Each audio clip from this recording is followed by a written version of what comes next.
Hi guys, just another quick video highlighting some of the upcoming video game releases for the week of February 16, 2025. Now, this week is nowhere near as big as last week, but starting off with an interesting one, as you can see from my plastic $100 headset, we have got the launch of Virtual Boy's Nintendo Switch Online offering. So this is a selection of games, including some unreleased games from the Nintendo Virtual Boy, a mid-90s stereoscopic 3D console that was very divisive.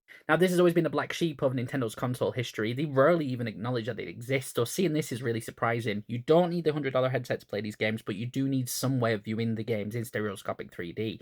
Now, they also sell a much cheaper cardboard version of the headset, and apparently the Labo headset will also work. Some of the games I'm personally interested to try include Wario Land and V Tetris or Tetris 3D, depending on your market. Also, interesting fact, the very first Shin Megami Tensei game to be released in the West was actually on the Virtual Boy, although it's not in this first run of releases. It's called Jack Bros.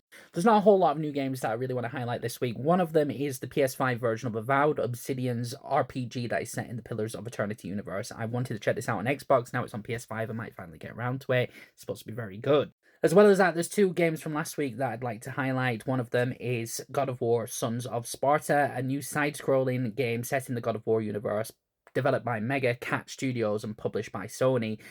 This game, as a shadow drop after the state of play, hasn't got a lot of reviews just yet, but the reviews that are out there are kind of decent, but not amazing. I personally think this would have been a great game to release on the Switch 2 to try and expand the God of War universe outside of PlayStation. Another quick one that I wasn't really interested in, so didn't highlight, but it is getting some decent reviews, is High on Life 2, a new comedy first-person shooter sequel to High on Life from Squanch Games. Seems to have fixed some of the issues of the first game. Justin Roiland is no longer involved, which is a plus for me personally, and it's hard to do comedy in games, so I'd like to try it. Let me know if you like these videos. I'm not going to highlight absolutely everything, just a few things I think are interesting. Bye!